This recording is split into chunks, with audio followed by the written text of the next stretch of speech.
श्री ब्रह्मांड महापुराणे पूर्व भागे द्वितीय अनुसंग पादे आदित्य व्यूह वर्णनम नाम एकविंशोऽध्यायः।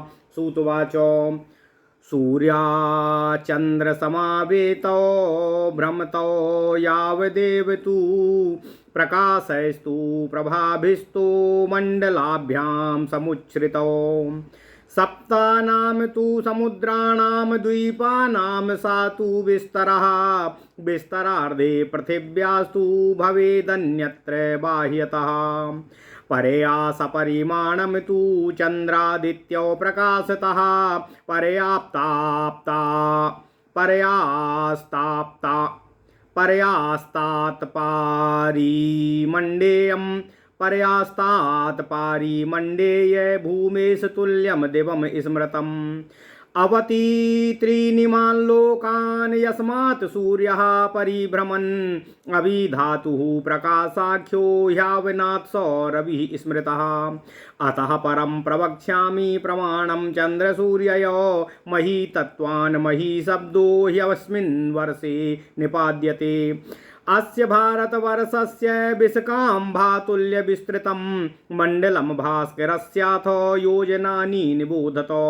नवयोजनसाहस्रो विस्तारो भास्करस्य तु विस्तारा त्रिगुणाश्चास्य परिणास्तु मण्डले विषकम्भमण्डलाच्चैव भास्कराद् द्विगुणः शशि। अथ पृथिव्या वक्ष्यामि प्रमाणं योजनैः सह सप्तद्वीपो समुद्राया विस्तारो मण्डलं चायत इत्येतदिह संख्यातं पुराणे परिमाणतः। तदक्ष्यामि समाख्याय साम्प्रतैरभिमानिभिः अभिमानिनो व्यतीतात् ये तुल्यास्ते साम्प्रतैस्तुः। ओम नमः शिवाय ओम नमः शिवाय ओम नमः शिवाय। देव्या ये वै व्यतीतास्तु रूपैर्नामाभिरेव च तस्मात्तु साम्प्रतैर्देवैर्वक्ष्यामि वसुधातलम्। दिवस्तु सन्निवेशं वै साम्प्रतैरेव कृत्स्नः शतार्धकोटिविस्ताराद् पृथिवी कृत्स्नतः स्मृतः। तस्य अर्धप्रमाणेन मेरोर्यावत्तु संस्थितिः पृथिव्या ह्यार्धविस्तारो योजनाद् ग्रात प्रकीर्तितः। मेरोर्मध्यात् प्रतिदिशं कोटिरेका तु सा स्मृता तथा शतसहस्राणामेकोननवतिः पुनः पञ्चाशत्तु सहस्राणि पृथिव्यार्धस्य मण्डलं गणितं योजनाग्रातु कोट्यास्त्वेकादशा स्मृतः तथा सत्सहस्राणि सप्तत्रिंशाधिकानि तु इत्येतदिह संख्यातं पृथिव्यान्तस्य मण्डलं तारकासन्निवेशस्य दिवि यावच्च मण्डलम् अपरयास सन्निवेशश्च भूमेर्यावत्तु मण्डलं परयास परिमाणेन भूमेश तुल्यं दिवः स्मृतं सप्तानामपि द्वीपानामेतत्स्थानं प्रकीर्तितं परयास परिमाणेन मण्डलानुगतेन च उपरि उपरि लोकानां छत्रवत् परिमण्डलं संस्थितिर्विहिता सर्वा येषु तिष्ठन्ति जन्तवः एकदण्डकपालस्य प्रमाणं परिकीर्तितम्। अंडास्यातस्त्विमे लोकाः सप्तद्वीपा च मेदिनी भूरलोकश्च भुवरलोकस्तृतीया स्मृति स्वस्वतः। महर्लोको जनश्चैव तपः सत्यं च सप्तमम् एते सप्तकृता लोकाश्छत्राकारा व्यवस्थिताः स्वकैरावरणै सूक्ष्मैर्धार्यमाणा पृथक् पृथक् दशमाभागाधिकाभिश्च ताभिः प्रकृतिभिर्बहिः पूर्यमाणा विशेषैश्च समुत्पन्ने परस्परात् अस्याण्डस्य समन्ताच्च सन्निविष्टो धनोदधिः पृथिव्या मण्डलं कृत्स्नं घनतो येन धार्यते धनोदधि परेणाथो धार्यते धनतेजसा बाह्यतो धनतेजस्ततिर्यगूर्ध्वं तु मण्डलं समन्ताद् घनवातेन धार्यमाणां प्रतिष्ठितं घनवातं तथाकाशमाकाशं च महात्मना भूतादिनावृतं सर्वं भूतादिर्महतावृता व्रतो महानन्तेन प्रधानेनाव्ययात्मना पुराणी लोकपालानां प्रवक्ष्यामि यथाक्रमं ज्योतिर्गुणप्रचारस्य प्रमाणपरिसिद्धये मेरोः प्राच्यां दिशि तथा मानसस्यैव मूर्धनि बस्वोकसारा माहेन्द्री पुरी हेमो परिष्कृता दक्षिणेन पुनर्मेरोर्मानसस्यैव मूर्धनि वैवस्वतो निवसति यमः संयमने पुरे प्रतीच्यां तु नुनर्मेरोर्मानसस्यैव मूर्धनि सुखानामो पुरी रम्या वरुणस्यापि धीमतः वर्णो यादसामनाथः सुखाख्ये वसते पुरे दिस्युत्तरस्यां मेरोस्तु मानसस्यैव मूर्धनि तुल्या महेन्द्र पुर्यास्तु सोमस्यापि विभावरी मानसोत्तरपृष्ठे तु लोकपालाश्चतुर्दिशं स्थिता धर्मव्ययस्यार्थं लोकसंरक्षणाय च लोकपालोपरिष्ठात्तु सर्वतो दक्षिणायने काष्ठागतस्य सूर्यस्य गतिया तां निबोधत दक्षिणोपक्रमे सूर्या अक्षिप्ते पुरिवे सर्पति ज्योतिषां चक्रमादाय सततं परिगच्छति। ओम नमः शिवाय, ओम नमः शिवाय, ओम नमः शिवाय। ओम नमो भगवते वासुदेवाय। ओम देवकी सुत गोविंदासदेव जगत्पति देहि मे तनियम कृष्ण त्वाम अहम शरणं गता मध्यगश्चामि रावत्यां यदा भवति भास्करः वैवस्वते संयमते उदयस्तत्र दृश्यते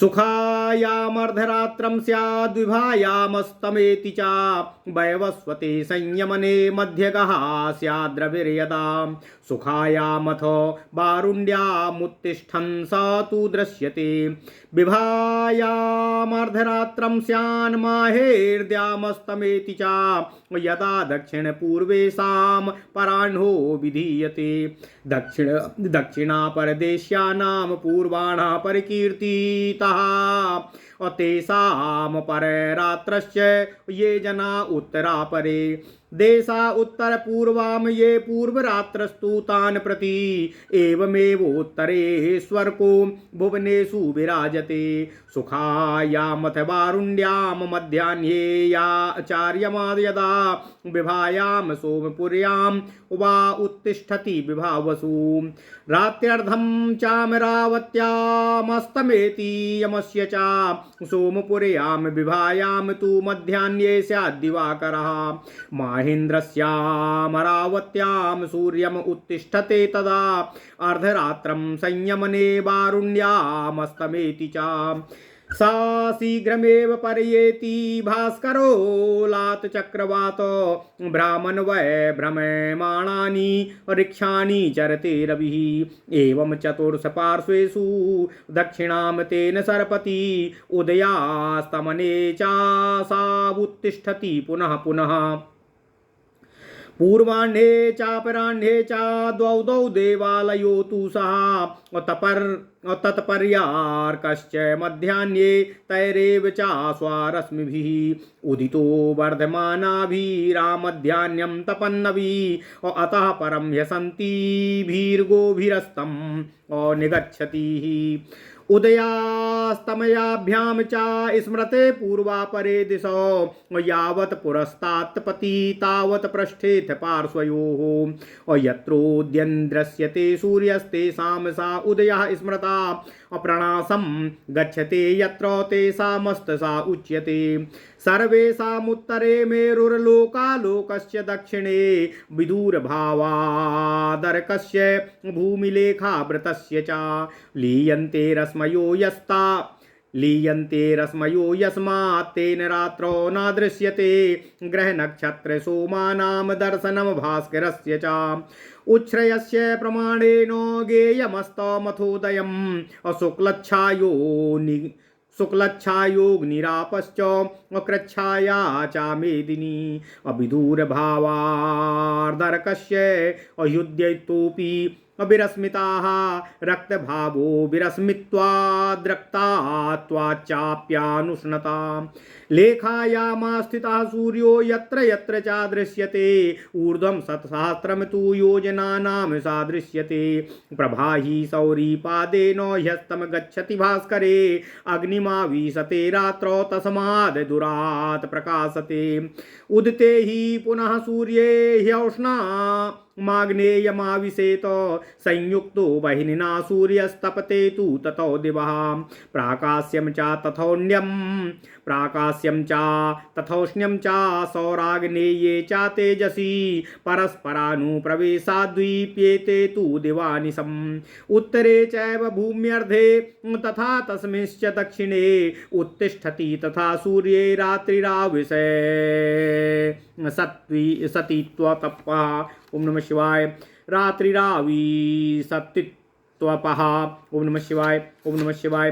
ओम नमो भगवते वासुदेवाय। ओम देवकी सुत गोविंद वासुदेव जगतपति देहि मे तन्यम कृष्ण त्वाम अहम शरणम गतः तस्माच्छीता भवन्त्यापो दिवारात्रि प्रवेशनात् अस्तमयाति पुनः सूर्ये दिनमाविशते त्वपः तस्माद्दुष्णा भवन्त्यापो नक्तमहुआ प्रवेशनात् एतेन क्रमयोगेन भूम्यर्धे दक्षिणोत्तरे उदयास्तमनेर्कस्य अहोरात्रम् अविशत्यपः दिनं सूर्य प्रकाशाख्यं तामसी रात्रिरुच्यते तस्माद्व्यवस्थिता रात्रि सूर्यापेक्षमः स्मृतम् एवं पुष्कर मध्येन यदा सार्पति भास्करः अंशांशकं तु मेदिन्यां मुहूर्ते नैव गच्छति योजनाग्रान् मुहूर्तस्य इह संख्यां निबोधत अपूर्णे शतसहस्राणामेकात्रिंशाधिकं स्मृतम् अपञ्चाशत्तु तथान्यानि सहस्राण्यधिकानि च अमहूर्तिकी गतिर्ह्येषा सूर्यस्य तु विधीयते एतेन गतियोगेन यदा काष्ठं तु दक्षिणाम् अपरया गच्छेत पतङ्गोऽसौ मध्ये काष्ठान्तमेव हि मध्येन पुष्करस्याथ भ्रमते दक्षिणायने मानसोत्तरशैले तु अन्तरे अभिशुभं च तत् सर्पते दक्षिणायां तु काष्ठायां वै निबोधते नवकोट्या प्रसंख्याता योजनय परिमण्डलं तथा सत्सहस्राणि चत्वारिंशच्च पञ्च च अहोरात्रात् पतङ्गस्य गतिरेषा विधीयते दक्षिणाद्विनिवृत्तोऽसौ अभिशुभस्थौ यदा रविः क्षीरोदस्य समुद्रस्योत्तरस्तश्चाद्रितश्चरन् मण्डलं विषुवत्तस्य योजनयस्तन्निबोधत अत्रिस्तः कोट्यस्तु संख्याता विपूवस्यापि मण्डलं तथा शतसहस्राणामशीत्येकाधिका पुनः श्रवणे चोत्तराषाढे चित्रभानुर्यदा भवेत् शाकद्वीपस्य षष्ठस्य उत्तरात्तो दिशश्चरन् उत्तराया प्रमाणं च काष्ठाया मण्डलस्य च योजनाग्रात् प्रसंख्याता कोटिरेका तु सा द्विजाः अशीतिर्नियुतानि योजनानां तथैव च अष्टपञ्चाशतं चैव योजनान्याधिकानि तु नागवीथ्युत्तरा वीथि ह्याजवीथि च दक्षिणा मूलं चैव तथा साढे त्वजवीथ्युदयाश्रयाः अश्विनी कृत्तिकायाम्यां नागवीथ्युदयाश्रयः काष्ठयोरन्तरं यच्च तद्वक्षये योजने पुनः एतच्छत सहस्राणामष्टाभिश्चोरुरं शतम् त्रयः शताधिकाश्चान्ये त्रयास्त्रिंशच्च योजनैः काष्ठयोरन्तरं ह्येतद्योजनाग्रात् प्रकीर्तितं काष्ठयोर्लेखयोश्चैव ह्यन्तरं दक्षिणोत्तरे तेन वक्षे प्रशंस्याय योजनैस्तन्निबोधत एकैकमन्तरं तस्य व्यूतान्येकसप्ततिः सहस्राण्यतिरिक्ताश्च ततोऽन्या पञ्चसप्तति लेखयो काष्ठयोश्चैव बाह्याभ्यन्तरयो स्मृतम् अभ्यन्तरं तु परयेति मण्डलान्युत्तरायणे बाह्यतो दक्षिणे चैव सततं तु यथाक्रमम् मण्डलानां शतं पूर्णं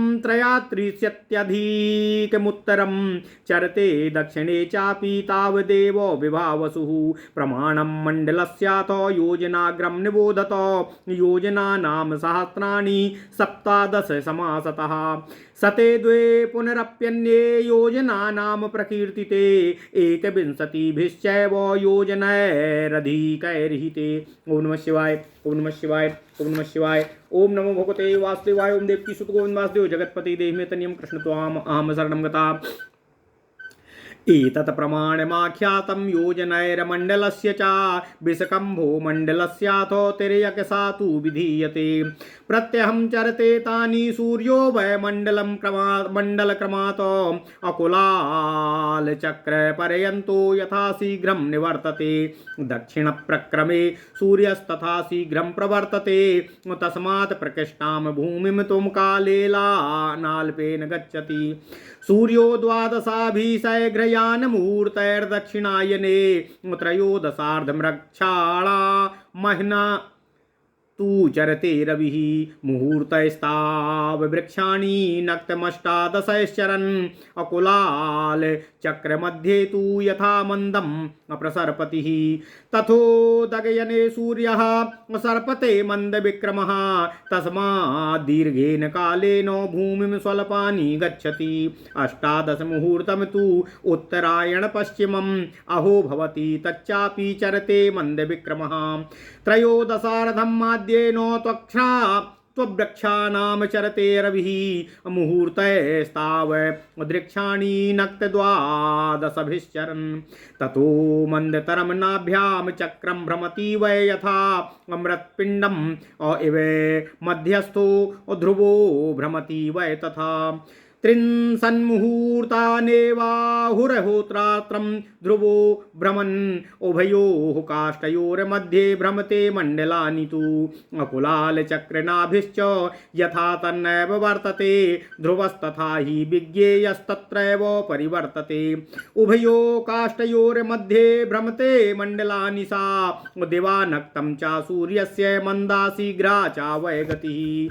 उत्तरप्रक्रमे चापि दिवा मन्दा गतिस्तथा तथैव च पुनर्नक्तं शीघ्रा सूर्यस्य वै गतिः।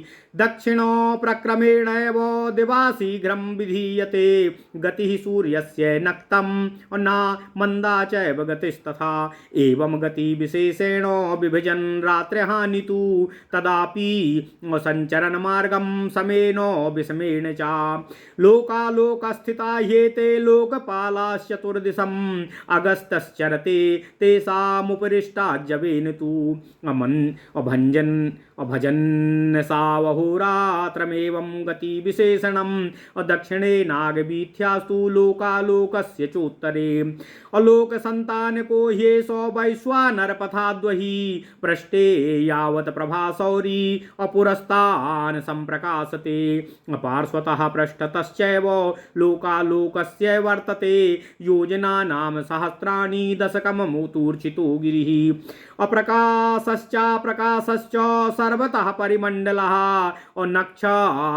नक्षत्रचन्द्रसूर्याश्च ग्रहैस्तारागणैः सह अभ्यन्तरम् अप्रकाशन्ते लोकालोकस्य वै गिरः। एतावानेन लोकस्तु निरालोकस्ततः परम्। लोकेनालोकवानेश निरालोकस्त्वलोकतः लोकालोकं तु सन्धत्ते यस्मात् सूर्यपरिग्रहम् तस्मात् सन्ध्येति तमाहु अरुषाभ्युष्टर्योर्यदन्तरम् उषा रात्रि स्मृता विप्यैर्व्युष्टिश्चापि त्वहा स्मृतम्। सूर्याग्निग्रह समानानां संध्याकाले हि रक्षसाम प्रजापति नियोगेन शापस्त्वेषां दुरात्मनाम। ओम नमः शिवाय ओम नमः शिवाय ओम नमः शिवाय। ओम नमो भगवते वासुदेवाय। ओम देवकी सुत गोविंद वासुदेव जगत्पते देहि मे तनियं कृष्ण त्वाम अहम शरणं गता। अक्षयस्त्वं तु देहस्य प्रापीता मरणं तथा अत्रिस्तः कोट्यस्तु विख्याता मन्देहानां राक्षसाः प्रार्थयन्ति सहस्रांशो मुदयन्तं दिने दिने तापयन्तं दुरात्मानः सूर्यमिच्छन्ति खादितुम्। अथ सूर्यस्य तेषां च युद्धमासीत् सुदारुणं ततो ब्रह्मा च देवाश्च ब्रह्माणाश्चैव सत्तमाः सन्ध्यां तु समुपासीना अप्रक्षीपन्ति जल चञ्चलं तदा सदा ओंकार ब्रह्म संयुक्तं गायत्र्या चाभिमन्त्रितम् स्फूर्ज्योतिश्च स्फूर्जत ज्योतिश्च चण्डासुस्तथा दीप्यति भास्करः ततः पुनर्महातेजा महाबल पराक्रमः योजनानां सहस्राणि ऊर्ध्वमुत्तिष्ठते सतं प्रयाति भगवानासु ब्रह्मणैरभिरक्षितः बालखिल्यस्य मुनिभिर्धृतार्ची समरीचिभिः काष्ठा निमेषा 10 5 चैव 30 काष्ठां गणयेत कलां तु त्रिसन्त्कलाश्चापि भवेन मुहूर्तस्त्रयस्त्रिंशता रात्रिहनि समेते ह्यास वृद्धि अत्वाहरभागैर्दिवसानां यथाक्रमात्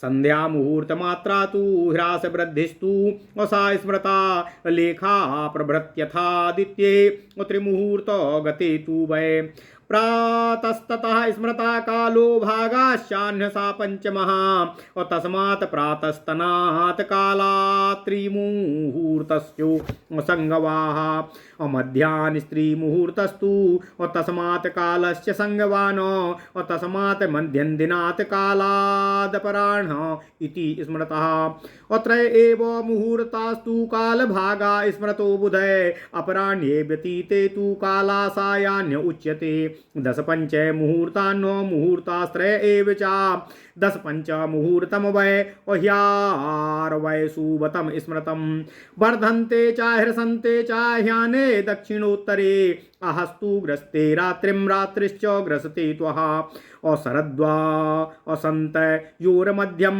अविश्वत परिभाव्यते अहोरात्रे कलास्यैव समं सोमः समश्नुते तथा 15 पक्ष इत्याभिधीयते द्वौ च पक्षो भवेन मासो 2 मासा वर्गजावृतुः ऋतुत्रितय महीने 2 हि वर्षं तु सौकरं निमेषा विद्युतश्चैव काष्ठास्ता 10 5 च कालास्ता 30 काष्ठा मात्राशीति द्वयात्मिका सप्तैका द्वयाधिका 30 मात्रा षटा 30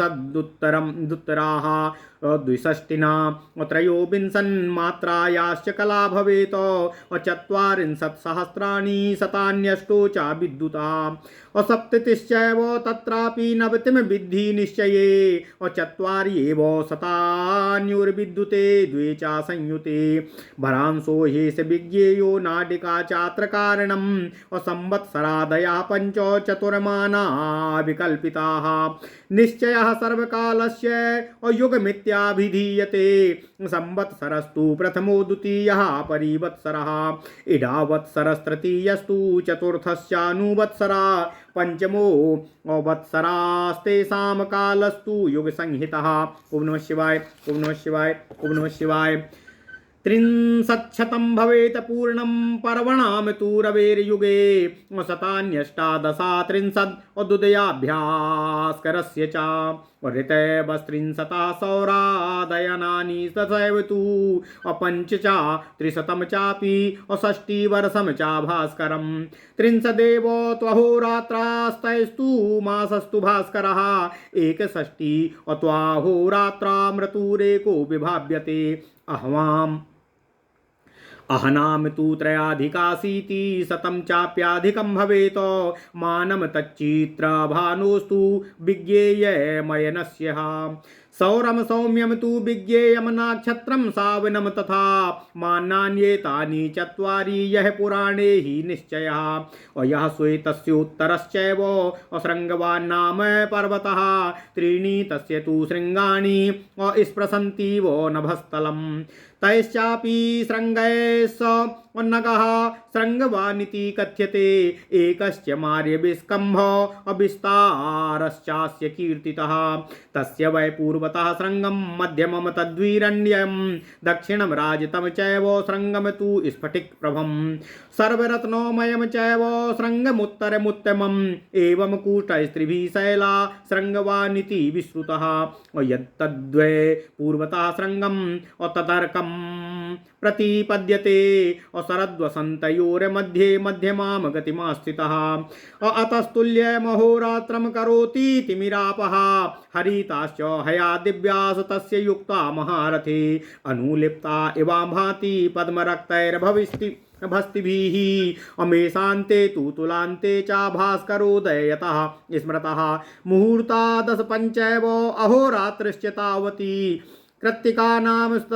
कृत्तिकानां यदा सूर्या प्रथमां सगतो भवेत् विशाखानां तदा चतुर्थांशे निशाकरः विशाखानां यदा सूर्यश्चरतेऽंशं तृतीयकं तदा चन्द्रं विजानीयात् कृत्तिकासि रसि स्थितम् अभिशुभं तं विजानीयादेव माहुर्महर्षयः सूर्येण विशुभं विद्यात् कालं सोमेन लक्षयेत समारात्रिरहश्चैव यदा तद्वि अशुभं भवेत् तदा दानानि देयानि पितृभ्यो विशुभेषु च ब्राह्मणेभ्यो विशेषेण मुखमेतत्तु दैवतम् ऊनमासाधिमासौ च कलाकाष्ठा मुहूर्तकाः पौर्णमासी तथा ज्ञेया अमावस्या तथैव च शनिवाली कुहुश्चैव राका चानुमतिस्तथा तपस्तपस्यो मधुमाधवौ च शुक्रः अशुचिश्चायनमुत्तरं स्यात् नभो नभस्याभिषम् ऊर्जं संज्ञो सहस्याभिति दक्षिणं स्यात् आर्तवाश्च ततो गेया पंचाब्दा ब्रह्मणा सुता तस्माच्च ऋतवो गेया ऋतुभ्यो ह्यार्तवा स्मृता तस्माद्रतु मुखी गेया अमावास्यास्य पर्वणः। ओम नमः शिवाय, ओम नमः शिवाय, ओम नमः शिवाय, ओम नमो भगवते वासुदेवाय। ओम देवकी स्तुवं वास्तु जगत्पते देहि मे तन्यं कृष्ण त्वाम अहम शरणं गतः।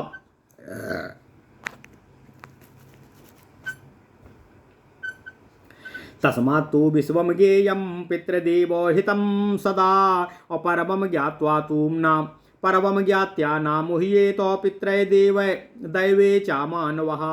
तस्मात् स्मृतं प्रजानां वै विशुवत् सर्वगं सदा आलोकात्तु स्मृतो लोको लोकालोकः सा उच्यते लोकपाला स्थितास्तत्र लोकालोकस्य मध्यतः चत्वारास्ते महात्मानास्तिष्ठन्त्याभूतसम्प्लवात् सुधामा चैव वैराजः कर्दमः शङ्खपास्तथा हिरण्यरोमा पर्जन्या केतुसमान्राज सश्चयः निर्द्वन्द्वा निर्भीमाना निःसीमा निष्परिग्रहा लोकपाला स्थिता ह्येते लोकालोके चतुर्दिशम् उत्तरं यदपस्तस्य ह्याजवीथ्याच्च दक्षिणं पितृयानः सा वै पन्था वैश्वानरपथाद्वहि तत्रासते प्रजावन्यो तत्रासते प्रजावन्तो अमुनयो योगनिहोत्रिणः लोकस्य संतानकारा पितृयानो पथे स्थितः भूतारंभ कृतं कर्म आशिषो ऋत्विगुद्यता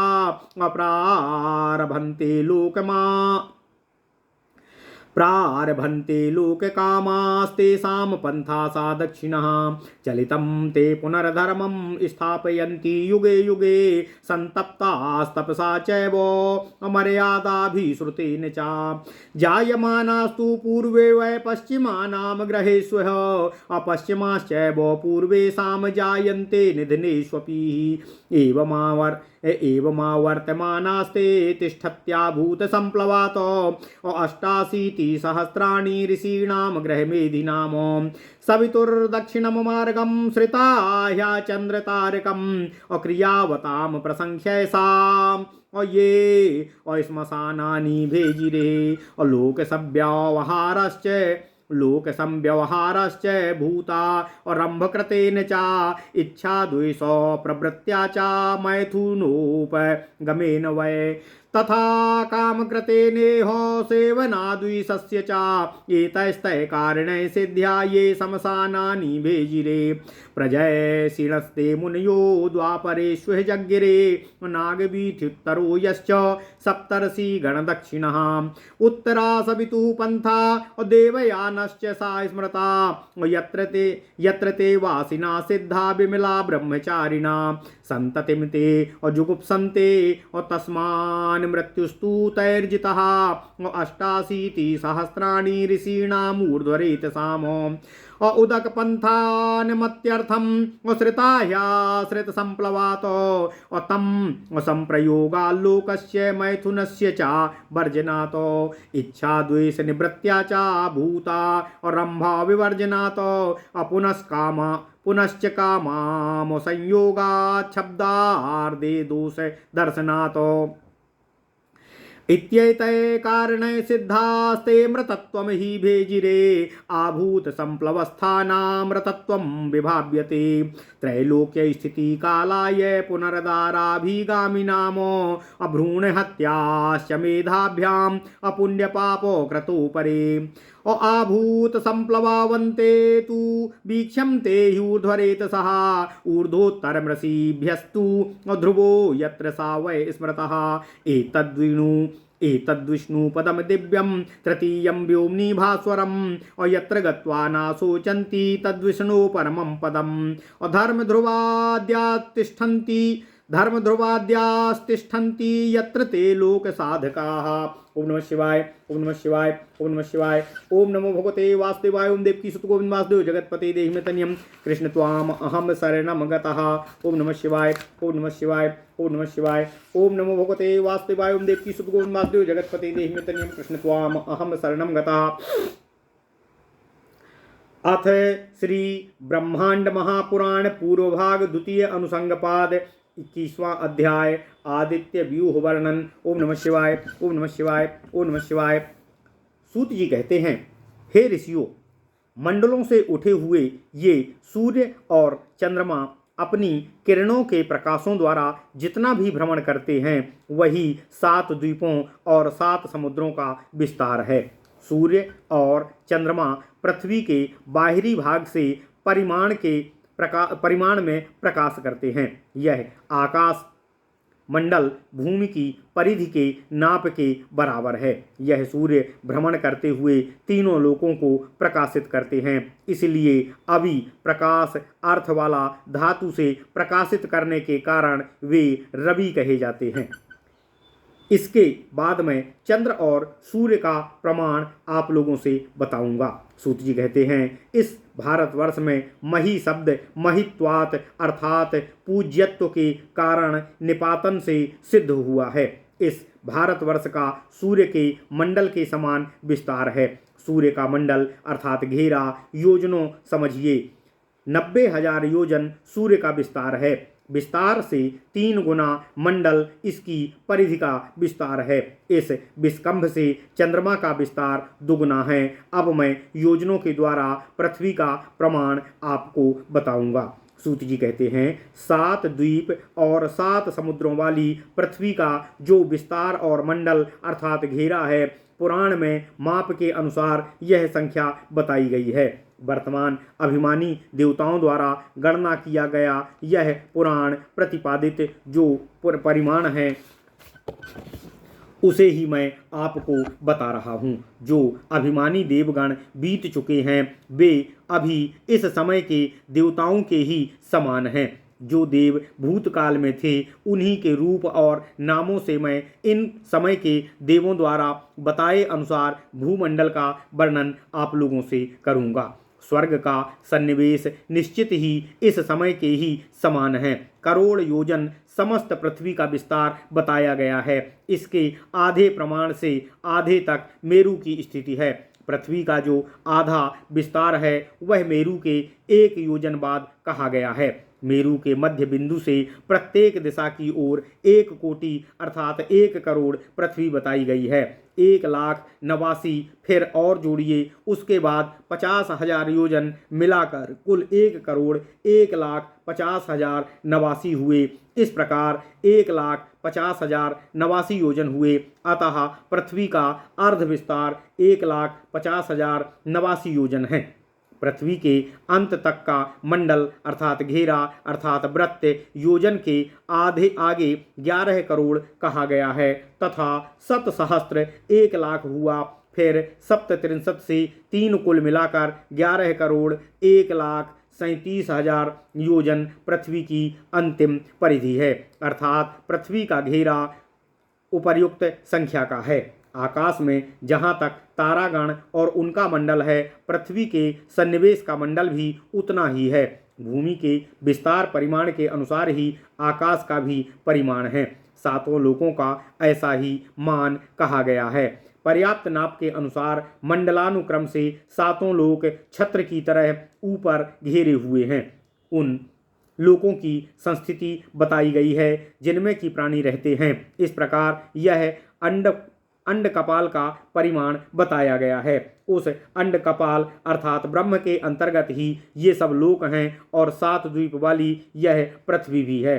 वे 7 लोक हैं: भूलोक, भुवरलोक, स्वरलोक, महरलोक, जनलोक, तपलोक और सत्यलोक। ये सातों लोक छत्र अर्थात छाते के आकार से एक दूसरे के ऊपर स्थित हैं। ये सातों लोक अपने सूक्ष्म आवरणों से एक दूसरे से बंधे और अलग अलग स्थित है। ये सब आवरण 10 गुने अधिक उन प्रकृतियों वाले विशेषों से समुत्पन्न परस्पर धारण करते हुए तथा परस्पर एक दूसरे को पूर्ण करते हुए स्थित हैं। इस मंडल के चारों ओर घनीभूत समुद्र है। पृथ्वी पर समस्त मंडल सघन जल द्वारा धारण किया गया है। इसके बाद साधन समुद्र सघन तेज अर्थात अग्नि के द्वारा धारण किया जाता है। बाहर से सघन तेज अर्थात अग्नि तिरछे और ऊपर अर्थात नीचे आगे पीछे सर्वत्र चारों ओर सघन वायु द्वारा धारण किए जाते हुए अधिष्ठित हैं। सघन वायु मंडल को आकाश धारण किए हुए स्थित है और आकाश पंच महाभूतों से आवृत है और सब भूतादि महातत्व से आवृत हैं। यह महातत्व जिसका कभी अंत नहीं होता, ना जिसका कभी व्यय होता है, इस प्रकार यह महातत्व प्रधान तत्व प्रकृति द्वारा आवृत है। सूत जी कहते हैं, अब मैं क्रमानुसार ज्योतिष के गुण प्रचार की सिद्धि के लिए लोकपाल के नगरों का वर्णन आपसे करूंगा। मेरु अर्थात पामीर के पठार से पूर्व दिशा में तथा मानस के शिखर पर स्वर्ग से परिष्कृत धन धान्य से भरी हुई महेंद्र की पुरी है। फिर मेरु के दक्षिण में मानस के शिखर पर संयमपुर में वैवस्वत यम निवास करते हैं। फिर मेरु के पश्चिम में मानस के शिखर पर बुद्धिमान वरुण भी सुखा नाम की रम्यापुरी है, जिस सुख नाम से पुर में यक्षों के स्वामी अर्थात राजा वरुण निवास करते हैं। मेरु की उत्तर दिशा में मानस के शिखर पर महेंद्र की नगरी के समान सोम की विभावरी नाम की पुरी है। मानस के उत्तर पृष्ठ पर धर्म की व्यवस्था करने के लिए तथा संसार का संरक्षण करने के लिए चारों दिशाओं में लोकपाल स्थित रहते हैं। लोकपालों के ऊपर रहने वाले सूर्य के दक्षिणायन हो जाने पर काष्ठागत अर्थात उस दिशा में गए हुए सूर्य की जो गति है उसको मैं आपसे बता रहा हूँ। दक्षिण दिशा में गए हुए सूर्य फेंके गए बाण की तरह चलते हैं। वे ज्योतिष चक्र से लेकर निरंतर चलते रहते हैं। जब सूर्य अमरावती के मध्य चलते हैं तब यमराज के संयमपुर में सूर्योदय दिखाई देता है। जब सूर्य सुखा नामक पुरी में आ जाते हैं तब वहाँ आधी रात हो जाती है और विभावरी में जब आते हैं तब वह अस्त हो जाते हैं। वैवस्वत यम के संयमपुर के बीचों बीच जब सूर्य होते हैं तब इसी कारण की सुखा नाम की पुरी में उठते हुए दिखाई देते हैं। सूत जी कहते हैं, विभावरी में अर्धरात्रि हो जाती है और महेंद्री अर्थात इंद्रपुरी में अस्त हो जाते हैं। जब दक्षिण पूर्व के देशों में अपराह्न हो जाता है तथा दक्षिण के ऊपर देशों में पूर्वाह्न हो जाता है। जो लोग उत्तर पथ में निवास करते हैं उनके लिए यह अपर रात्रि का समय होता है। जो देश उत्तर पूर्व में हैं वहाँ उनके लिए यह आधी रात्र के पूर्व का समय होता है। इस प्रकार उत्तर में रहने पर सूर्य भुवनों में विराजते हैं। इसके बाद जब सूर्य वरुण की सुखा नामक पुरी में आ जाते हैं तब मध्याह्न होता है। वह सोम की पुरी विभावरी में होते हैं तो वहाँ से उठते हुए दिखाई देते हैं। आधी रात को अमरावती पुरी में रहने पर तथा यम की नगरी में अस्त हो जाते हैं। सोम की पुरी विभावरी में रहने पर मध्याह्न काल होता है। महेंद्र की अमरावती पुरी में जब सूर्य उठते हैं तब यम की संयमन पुरी में आधी रात तथा वरुण में अस्त हो जाते हैं। जब सूर्य शीघ्र भ्रमण करते हैं तब वे आग के गोले की तरह प्रतीत होते हैं।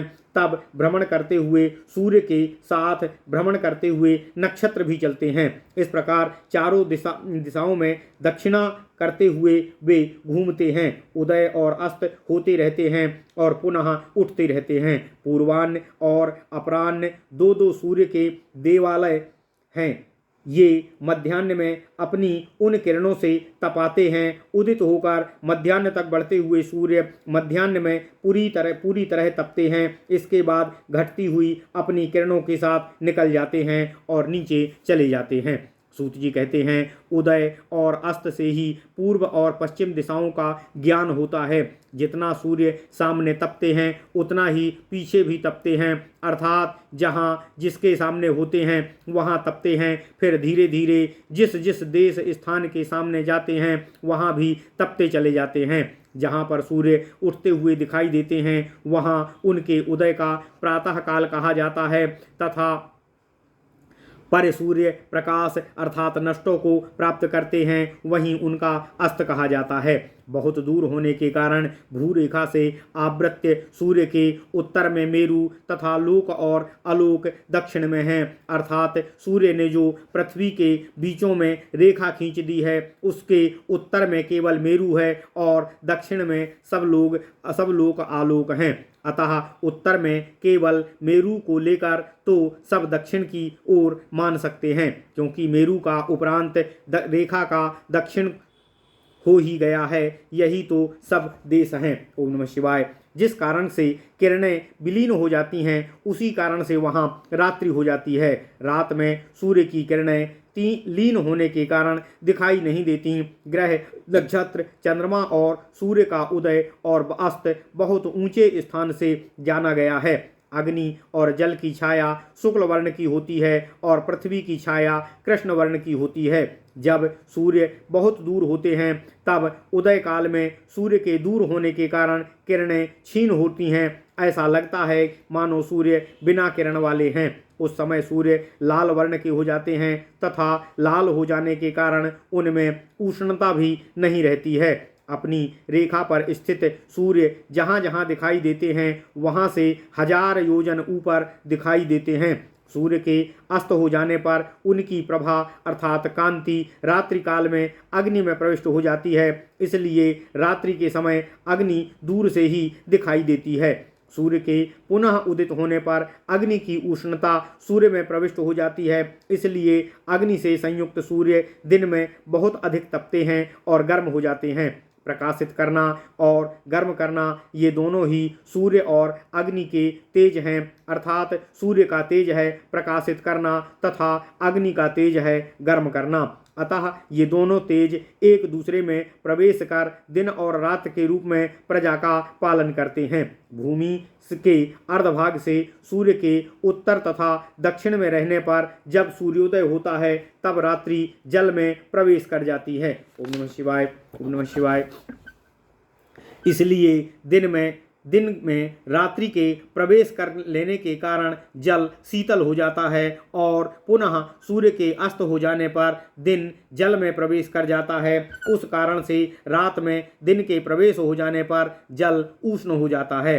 इस क्रम योग से भूमि के दक्षिणार्ध और उत्तरार्ध में सूर्य के उदय और अस्त होने पर दिन और रात्र जल में प्रवेश कर जाते हैं। यहाँ एक वैज्ञानिक कारण पर प्रकाश डाला गया है, क्योंकि दिन में जो सूर्य तपते हैं उस समय समुद्र आदि का पानी गर्म होता रहता है, परंतु जब सूर्य छिप जाते हैं तब सूर्य की उष्णता को समाप्त हो जाती है, परंतु जो सूर्य की गर्मी जल में समा गई है वह फिर रात में हवा द्वारा वातावरण को गर्म करती है। फिर जब तक उसकी गर्मी कम होती है तब तक सूर्य की गर्मी पुनः वातावरण में गर्म करने लगती है, परंतु तब तक जो जल ठंडा हो चुका होता है वह दिन में अपनी शीतलता से दिन की गर्मी को ठंडा करने लग जाता है। इस प्रकार वहाँ पर मौसम समान रहता है। सूर्य के प्रकाश से युक्त दिन होता है और अंधकारमयी रात्रि होती है। अतः सूर्य के उदय और अस्त से ही दिन और रात्रि की व्यवस्था होती है। इस प्रकार जब पुष्कर के मध्य में सूर्य गुजरते हैं तब पृथ्वी के 3 अंश को वे एक मुहूर्त में ही पार कर जाते हैं। सूर्य एक मुहूर्त में जितने योजन चलते हैं वह सुनिए। 1,50,031 योजन प्रति मुहूर्त सूर्य भ्रमण करते हैं। यह सूर्य की मुहूर्त की गति बताई गई है। इस गति से जब सूर्य दक्षिण दिशा में जाते हैं तब वे सूर्य दक्षिण दिशा के मध्य में गुजरते हुए दक्षिण दिशा के अंत में पहुँचते हैं। तब पुष्कर के मध्य से चलते हुए दक्षिणायन में भ्रमण करते हैं। उसके बाद मानस के उत्तर शैल पर और विषुवत रेखा के अंतर पर दक्षिण दिशा में चलते हैं। उसको सुनिए। इस विषुवत रेखा का घेरा 9,01,45 योजन है। सूर्य के दिन रात की गति यही बताई गई है। दक्षिण दिशा से लौटे हुए जब सूर्य विषुवत रेखा पर स्थित होते हैं तब क्षीरोद समुद्र के उत्तर से पर्वत पर चलते हुए होते हैं। इस तब विषुवत मंडल में योजन प्रमाण को मैं आपसे बता रहा हूँ। 3,01,80,000 विषुवत रेखा का मंडल है। इस संख्या को 3,81,00,000 भी पढ़ा जा सकता है। श्रावण और उत्तराषाढ़ा में जब सूर्य होवें तब छठे शाक द्वीप के उत्तर दिशा में चलते हैं। उस समय उत्तर दिशा के मंडल का घेरा का प्रमाण योजन में बताया गया है। यह 1,80,00,000 नियुत अर्थात 1,58,000 योजन है। सूर्य की 2 गतियां हैं। सूर्य 2 मार्ग से जाते हैं। एक मार्ग का नाम है नागवीथी और दूसरे का नाम है अजवीथी। इस प्रकार नागवीथी उत्तर वाला मार्ग है और अजवीथी दक्षिण मार्ग है। मूल, पूर्वाषाढ़ा और उत्तराषाढ़ा नाम तीनों नक्षत्रों में जब सूर्य उदय होते हैं तब उनका नाम अजवीथी रहता है एवं अभिजित से लेकर 3 नक्षत्रों अश्विनी, कृतिका और याम्य नक्षत्रों में नागवीथी होते हैं। दोनों दिशाओं के बीच में जो प्रमाण है वह योजनों द्वारा मैं आप लोगों को बताऊंगा। सूत जी कहते हैं यह प्रमाण 8,03,37 योजन है। दूसरी ओर दोनों दिशाओं के बीच का परिमाण जो योजन से बताया गया है वह दोनों दिशाओं के दक्षिण और उत्तर के बीच जो अंतर है उसकी योजनाओं से गणना कर मैं आपको बता रहा हूँ। उन दोनों दिशाओं का अंतर 7,10,01,075 योजन है। यह दोनों दिशाओं की रेखाओं का बाहरी और अंदरूनी अंतर बताया गया है। जब सूर्य उत्तर की ओर रहते हैं तब वे भीतरी मंडल में घूमते हैं और जब दक्षिण में रहते हैं तब बाहरी मंडल में परिक्रमा करते हैं। इसी क्रम से सदा 180 मंडलों के भीतर बाहर घूमा करते हैं। दक्षिण दिशा में भी सूर्य इसी प्रकार चला करते हैं। यहाँ मंडलों का परिमाण भी संक्षेप में योजनों से मैं आपको बता रहा हूँ। इस मंडल का प्रमाण 21,221 योजन कहा गया है। मंडल का विस्कंभ अर्थात ऊपरी धरातल टेढ़ा है। सूर्य प्रतिदिन क्रमशः एक एक मंडल में घूमते हुए विचरण करते हैं। कुंभकार का चक्का जैसे जैसे तेजी से घूमकर लौट आता है उसी प्रकार सूर्य भी दक्षिण में जाकर लौट आते हैं। सूर्य थोड़े ही समय अर्थात 12 घड़ियों में उत्तम से उत्तम स्थानों में घूम जाते हैं। अतः दक्षिणायन में सूर्य मुहूर्तों में ही अपनी यात्रा पूरी कर अर्थात दक्षिणायन सूर्य के होने पर दिन मुहूर्तों का ही होता है। दिन के 13.5 नक्षत्रों का भ्रमण कर लेते हैं। रात्र में 18 मुहूर्तों में और उतने ही नक्षत्रों का भ्रमण करते हैं। जिस प्रकार कुम्हार के चक्के का मध्य भाग धीरे धीरे घूमता है उसी प्रकार वे सूर्य उत्तरायण होने पर परमानंद पराक्रम वाले होते हैं। उसी प्रकार वे दीर्घ काल में कम भूमि पर चलते हैं। उस समय वे 18 मुहूर्तों से ही पश्चिम दिशा का परिभ्रमण दिन में करते हैं। इस प्रकार यह निष्कर्ष निकला कि दक्षिणायन सूर्य होने पर वे दिन में 12 मुहूर्तों की यात्रा पूरी करते हैं तथा उत्तरायण होने पर वे 18 मुहूर्तों की यात्रा पूरी करते हैं। अतः दक्षिणायन अर्थात जाड़े के दिनों में 12 मुहूर्त का तथा उत्तरायण सूर्य होने पर गर्मी के दिन में 18 मुहूर्त का होता है। अर्थात 11/4 मुहूर्त का 1 घंटा होता है। 12 मुहूर्त का अर्थात 12 गुणे 4/5 बराबर 58/5 48/5 बराबर 9 घंटा 36 मिनट का सबसे छोटा दिन हुआ तथा उत्तरायण में 18 अर्थात 18 गुणे 4/5 अर्थात 72/5 मतलब 14 घंटा 24 मिनट का दिन हुआ। अतः यह मान प्रायः सत्य ही है। इसलिए उस तरह सूर्य के चलने पर दिन उनका कम पराक्रम वाला होता है। उसी समय भी सूर्य 13.5 नक्षत्रों का संचरण करते हैं। फिर रात में भी 12 मुहूर्त में उतने ही नक्षत्रों का भ्रमण करते हैं। जिस प्रकार चक्र की नाभि मध्य में स्थित मिट्टी का पिंड धीरे धीरे घूमता है, उसी प्रकार ब्रह्मांड की नाभि के मध्य में स्थित ध्रुव भी धीरे धीरे घूमता है। मुहूर्तों में दिन और रात्र भ्रमण करते हुए ध्रुव दोनों दिशाओं के मध्य मंडलों का भ्रमण करते हैं। अतः जैसे कुमार की चक्की की नाभि जैसी की तैसी तथा जहाँ पहले स्थित थी वहीं बनी रहती है, उसी प्रकार ध्रुव को भी वहीं पर घूमते हुए जानना चाहिए। दोनों दिशाओं के मध्य मंडलों में घूमते हुए सूर्य की गति दिन में मंद और रात्रि में तेज होती है। उत्तर की ओर सूर्य के चलने पर दिन में सूर्य की गति मंद होती है, उसी प्रकार फिर रात में सूर्य की गति शीघ्र अर्थात तेज हो जाती है। अर्थात उत्तरायण होने पर सूर्य दिन में धीरे धीरे चलते हैं, अतः दिन बड़े हो जाते हैं तथा रात्र में शीघ्र ही चलते हैं। इसलिए रात्र की यात्रा कम समय में पूरी कर लेने से रात छोटी होती है। जब सूर्य दक्षिण में परिक्रमा करते हैं तब दिन शीघ्र पूरा हो जाता है, अर्थात दिन में तेज चलकर यात्रा पूरी कर लेते हैं और रात्रि में सूर्य मंद गति से चलते हैं, जिसके कारण रात्रि बड़ी हो जाती है।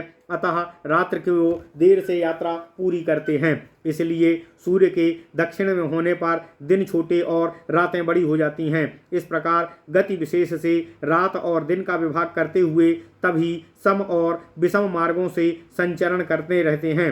लोक और आलोक में भी जितने भी हैं तथा चारों दिशाओं में जो लोकपाल हैं, उन सब के ऊपर से होकर वेग पूर्वक अगस्त चला करते हैं। वे अगस्त ही अपनी गति विशेष से दिन और रात्रि का बंटवारा करते हैं। नागवीथी और लोकालोक के उत्तर में तथा वैश्वानर पथ से बाहर पीछे की ओर जितना सूर्य की प्रभा चमकती है, उतनी ही लोकालोक के पीछे और पार्श्व में भी चमकती है। यह लोकालोक पर्वत 1000 योजन ऊंचा है। यह एक ओर प्रकाश युक्त और दूसरी ओर प्रकाश रहित एवं चारों ओर मंडलाकार है। ग्रह और तारागणों के साथ नक्षत्र, सूर्य और चंद्रमा लोकालोक पर्वत के भीतर प्रकाश करते रहते हैं। इतना ही लोक है, इसके बाद निरालोक है। लोक न दिखाई देने के कारण यह लोकवान है ही नहीं, दिखाई देने के कारण यह आलोक है। जिस कारण सूर्य भ्रमण करते हुए लोकालोक का संधान करते हैं, उसी कारण उषा और व्युष्टि का मध्य भाग विप्रों तथा संध्या उषा को रात्रि और व्युष्टि को दिन कहा जाता है। संध्या काल में सूर्य और अग्नि के ग्रसने वाले दुष्ट राक्षसों को ब्रह्मा जी ने शाप दिया था, जिससे उनकी उसी समय मृत्यु हो गई। किंतु उन राक्षसों की देहों ने अक्षय न होना और न मरना प्राप्त कर लिया, अर्थात वे सदा सदा के लिए अमर हो गए। वे मंदेह नाम के राक्षस 3 करोड़ विख्यात हैं। वे सब प्रतिदिन उदय होते हुए सूर्य पीड़ित करते हुए ही प्रार्थना करते हैं और तपित करते हुए सूर्य को खा जाना चाहते हैं। इस प्रकार सूर्य का और उनका दारुण युद्ध शुरू हो जाता है। तब ब्रह्मा, देवगण और श्रेष्ठ ब्राह्मण लोग संध्या के सम्यक रूप से उपासना में स्थित हो ओंकार ब्रह्मयुक्त गायत्री मंत्र के द्वारा अभिमंत्रित जल को सदा फेंकते हैं। तब उन मंत्रों के प्रभाव से स्फूर्ति और ज्योति प्राप्त कर सूर्य अपनी प्रचंड किरणों से अग्नि चमकने लगते हैं। उसके बाद फिर महातेज और महाबल एवं पराक्रम वाले सूर्य 1,00,000 योजन ऊपर उठते हैं। इतना सब करने के बाद भगवान ब्रह्मा ब्राह्मणों से अभिरक्षित हो बालखेल्य, धृतार्ची और मरीचि आदि मुनियों के साथ चले जाते हैं।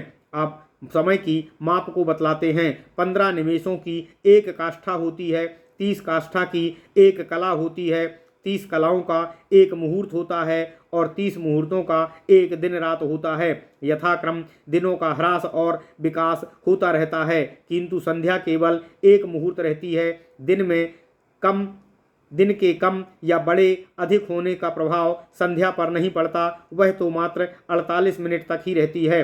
सूर्योदय और सूर्यास्त का वह 48 मिनट का समय संध्या होता है। सूर्य जब अपनी रेखा पर उदय काल के 3 मुहूर्त अर्थात 2 घंटे 24 मिनट तक चलते हैं, तब वह प्रातः काल माना गया है तथा वह दिन का 5वां भाग होता है। उस प्रातस्तन काल में 3 मुहूर्त तक अर्थात सूर्योदय से 4 घंटा 48 मिनट तक संगव काल कहा जाता है तथा उस काल से 3 मुहूर्त बाद अर्थात सूर्योदय से 7 घंटे 12 मिनट तक मध्याह्न काल होता है। फिर उस मध्याह्न काल के बाद दिन में अपराह्न काल होता है। ये 3 ही मुहूर्त हैं। इस प्रकार विद्वानों ने दिन के समय का विभाजन किया है। अपराह्न के व्यतीत हो जाने पर तो सायंकाल कहा जाता है। यह सायांग अर्थात सायंकाल 15 मुहूर्त दिन बीतने के बाद 3 मुहूर्तों तक अर्थात 2 घंटे 44 मिनट तक सूर्यास्त से सायाह्न होता है। जब सूर्य विषुवत रेखा पर स्थित होते हैं तब 15 मुहूर्त का दिन और 15 मुहूर्त की रात्रि होती है। दिन दक्षिण और उत्तर के अयनों में दिन रात बढ़ते और घटते रहते हैं। उन समयों में दिन रात्रि को ग्रस लेता है और रात्रि दिन को ग्रस लेती है। शरद ऋतु और बसंत ऋतु के मध्य 23 सितंबर और 23 मार्च सूर्य विषुवत रेखा के मध्य होते हैं। उस समय दिन और रात्र की समान कला का पान चंद्रमा करते हैं और दिन रात बराबर हो जाते हैं। 15 दिनों का एक पक्ष कहा जाता है। 2 पक्ष का एक मास होता है तथा 2 मास की सूर्य से उत्पन्न होने वाली ऋतु होती है अर्थात 2 माह की ऋतु होती है जिसे सूर्य पैदा करते हैं। 3 ऋतुओं का एक अयन होता है तथा 2 अयन दक्षिणायन और उत्तरायण का एक वर्ष होता है। यह भी सूर्य का वर्ष है। निमेषों द्वारा काल विभाग इस प्रकार है। 15 निमेषों की एक काष्ठा, 30 काष्ठाओं की एक कला तथा 82 कलाओं की एक मात्रा होती है। 99, 96, 62 और 23 मात्राओं की एक कला होती है। 40,870 या 90 मात्राओं की एक विद्युत होती है। 400 विद्युत परिमाण का एक चरांश अर्थात यानालिका होती है। संवत्सर तो 5 प्रकार के होते हैं, उनको 4 प्रकार का मान कहा गया है। सब काल का निश्चय युग ऐसा कहा गया है। संवत्सर प्रथम पहला है, दूसरा परिवत्सर है, इडावत्सर तीसरा है तथा चौथा अनुवत्सर कहा गया है। ओम नमः शिवाय, ओम नमः शिवाय। 5वां उनमें वत्सर है। यही सब युग नाम का काल है। 300 पर्वों के पूर्ण हो जाने पर एक सूर्य युग होता है। सूर्य के 48 बार उदय होने पर होता है। सूर्य के 10 अयन 3 ऋतुओं के होते हैं। इस प्रकार के 3500 अयनों के सूर्य के 7 महीने होते हैं। सूर्य के एक महीने में 30 दिन रात होते हैं। इस प्रकार 61 दिन रात का एक दनु होता है। भानु का भुवन घूमने का माप 183 दिनों का है। सौर, सौम्य नक्षत्र और सावन ये 4 मान पुराणों में कहे गए हैं जो श्वेत पर्वत के उत्तर में स्थित हैं। यह श्रृंगवान नाम का पर्वत है। उसके 3 श्रृंग अर्थात शिखर आकाश तल में स्पर्श कर रहे हैं। उन श्रृंगों के कारण यह पर्वत श्रृंगवान कहा जाता है। इसका मान विस्कंभ विस्तार आदि पहले ही आपको बताया जा चुका है। उस पर्वत का पूर्व शिखर स्वर्णमय और दक्षिण श्रृंग रजतमय तथा संगमरमर के समान है। इस पर्वत का उत्तर श्रृंग अब सब उत्तम और रत्नमय है। इस प्रकार 3 कूट वाला पर्वत श्रृंगवान कहा गया है जो उसका पूर्व श्रृंग है। उस पर सूर्य भगवान शरत और बसंत ऋतु के मध्य में मध्य गति से चलते हुए आनंद लेते हैं। अतः उस समय दिन और रात बराबर कर देते हैं और अंधकार को दूर कर देते हैं। सूर्य के महारथ में हरे रंग के दिव्य घोड़े जुते हुए हैं जो पद्मराग मणियों की किरणों से अनुलिप्त की भांति सुशोभित होते हैं।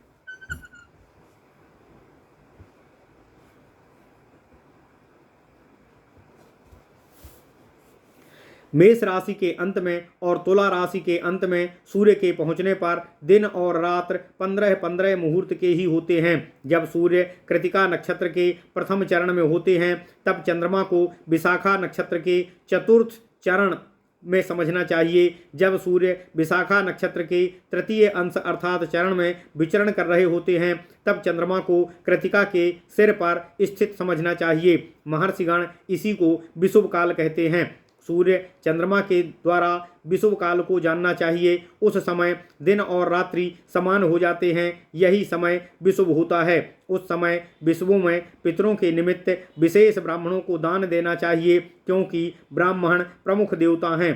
कला, काष्ठा और मुहूर्त की गणना के अनुसार उन मास अर्थात वर्ष में एक माह कम होना, अधिमास अर्थात वर्ष में एक माह बढ़ जाना होता है। अनुमति और राका नाम की 2 पूर्णिमा और सिनीवली और कुहू नाम की 2 अमावस्याएं समझनी चाहिए। माघ, फाल्गुन, चैत, वैशाख, ज्येष्ठ और आषाढ़ ये मास उत्तरायण सूर्य के होने पर रहते हैं एवं श्रावण, भादों, अश्विन अर्थात कुंवार, कार्तिक, अगहन और पौष दक्षिणायन सूर्य के रहने पर होते हैं। इन्हीं 12 महीनों का एक संवत्सर होता है। उसके बाद आर्तव समझना चाहिए। 5 शब्द का एक ब्रह्मसुत या ब्रह्मतनय होता है। उस आर्तव से ऋतु गेय है, क्योंकि ऋतुओं से ही आर्तव कहा गया है, क्योंकि ऋतुएं ही इन्हीं से पैदा हुई हैं। इसलिए अमावस्या इस पर्व की ऋतुओं में प्रमुख समझनी चाहिए। ओम नमः शिवाय, ओम नमः शिवाय। इसी प्रकार विषुव को पितरों और देवों के कार्य पूजा पाठ के लिए हितकर समझना चाहिए। अतः देव पितर संबंधी कार्य पर्व मुख्य विषुव, चैत्र तथा कुंवार की अमावस्या को ही करना चाहिए। उसे पर्व जानकर मनुष्य पितर और देवों को तर्पण कार्य में आलस्य नहीं करना चाहिए। इस प्रकार सभी लोगों को यह सबको जानने योग्य रहस्य विषुव तत्व को जान लेना चाहिए। आलोक अर्थात सूर्य का प्रकाश जहाँ तक रहता है वह लोक कहा गया है, जहाँ प्रकाश नहीं पहुँचता वह अलोक कहा गया है। तथा यह पर्वत है जिसके एक तरफ प्रकाश रहता है तथा दूसरी तरफ अंधकार रहता है। लोकालोक के मध्य में लोकपाल स्थित हैं। वे 4 महात्मा प्रलय काल तक रहते हैं। उनके नाम हैं बैराज सुधामा, शंखपा कर्दम, हिरण्य रोमा पर्जन्य और केतुमान राजस। उपर्युक्त चारों लोकपाल वहाँ बिना किसी विवाद, बिना किसी अभिमान, बिना किसी सीमा तथा बिना किसी का कुछ लेन देन के साथ लोकालोक के चारों दिशाओं में स्थित रहते हैं। अगस्त के उत्तर, अजवीथी के दक्षिण और वैश्वानर मार्ग के बाहर पितृयान मार्ग होता है। वहाँ उस पितृयान मार्ग में संसार को संताप पैदा करने वाले, प्रजावान, अग्निहोत्र करने वाले ऋषिगण निवास करते हैं। वे सब दक्षिणपंथी ऋषिगण लोक की कामना रखने वाले हैं तथा जो प्राणी किसी भी कामना से कर्मों को आरंभ करते हैं उन्हें आशीर्वाद देने के लिए तत्पर रहते हैं। वे सम्यक प्रकार से तप किए हुए ऋषिगण तप से, मर्यादाओं से और शास्त्र ज्ञान से युग युग में विचलित धर्म की पुनः स्थापना करते हैं। इनके पूर्व में उत्पन्न हुए जो हैं उनका पश्चिम के ग्रहों में जन्म होता है और पश्चिमों का पूर्वों के घर में मरण होने पर जन्म होता है। इस प्रकार इनका जन्म मरण क्रमशः निरंतर चलता रहता है। इस प्रकार क्रमशः मरते हुए और जन्म लेते हुए ये सब प्रलय काल तक वर्तमान रहते हैं। इस प्रकार 88,000 गृहस्थ ऋषिगणों की संख्या है जो सब सूर्य के दक्षिण मार्ग का आश्रय लेकर चंद्रमा और तारागणों तक रहते हैं। इन क्रियाशील ऋषियों की यह एक बड़ी संख्या ने शमशान में आश्रय ग्रहण किया हुआ है। इन ऋषियों ने संसार में एक दूसरे के साथ उचित व्यवहार करते हुए प्राणियों की उत्पत्ति करने की दृष्टि से इच्छा, द्वेष और प्रकृति से मैथुन के प्रति उपगम से तथा इस लोक में कामकृत विषय के सेवन से इन कारणों से शमशान का आश्रय लिया है। इन ऋषियों ने प्रजा की उत्पत्ति की कामना से द्वापर युग में जन्म लिया था। नागवीथी के उत्तर में, सप्तर्षिगण के दक्षिण में तथा सूर्य के उत्तर में जो मार्ग हैं वह देवयान मार्ग कहलाता है। वहाँ वे रहने वाले सब सिद्ध पुरुष और विशुद्ध ब्रह्मचारी हैं। वे सब संतान उत्पत्ति की निंदा करते हैं, इसलिए उन्होंने मृत्यु पर विजय प्राप्त कर ली है। इसके बाद 88,000 ऊर्ध्वरेता ऋषिगण हैं जो सूर्य के उत्तर मार्ग में प्रलय काल तक रहते हैं। वे सब लोक व्यवहार और मैथुन से रहित हैं। उनमें इच्छा और द्वेष की समाप्ति हो चुकी है तथा प्राणियों के आरंभ काम से भी वे विरत हैं। वे इच्छा पूर्ति करना भी नहीं चाहते तथा वे वेद आदि शास्त्रों में द्वेष दर्शन में भी विरत हैं। इस प्रकार इन कारणों से उन सिद्ध ऊर्ध्वरेताओं ने अमृतत्व अर्थात अमरता को प्राप्त कर लिया है तथा प्रलय काल तक वे अमरत्व को प्राप्त करते रहते हैं। यहाँ इन प्रपंच में तीनों लोकों की स्थिति काल को संचालन के लिए पुनः पुनः पत्नी से संभोग करने वाले, भ्रूण हत्या और अश्वमेध आदि करने वाले, पाप पुण्य करने वाले तथा ऊर्ध्वरेता आदि सभी प्रकार के लोक प्रलय काल तक करते रहते हैं। इसके बाद उन सब का नाश हो जाता है। सप्तर्षि मंडल के ऊपर ध्रुव तक आकाश में चमकता हुआ यह दिव्य विष्णु पद है, जहाँ जाकर लोग शोक नहीं करते, क्योंकि वह विष्णु का परम पद है। धर्म और ध्रुव आदि जो लोक व्यवहार के साधक हैं, वह सब यहीं पर स्थित हैं। ओम नमः शिवाय। इति श्री ब्रह्मांडे महापुराणे वायुप्रोक्ते पूर्वभागे द्वितीयानुसंगपादे आदित्यव्यूह वर्णनम नाम एकविंशो अध्यायः। ओम नमः शिवाय। ओम नमः शिवाय। इस प्रकार श्री ब्रह्मांड महापुराण वायुप्रोक्त पूर्व भाग द्वितीय अनुसंगपाद का 21वां अध्याय पूर्ण हुआ। ओम नमः शिवाय। ओम नमः शिवाय।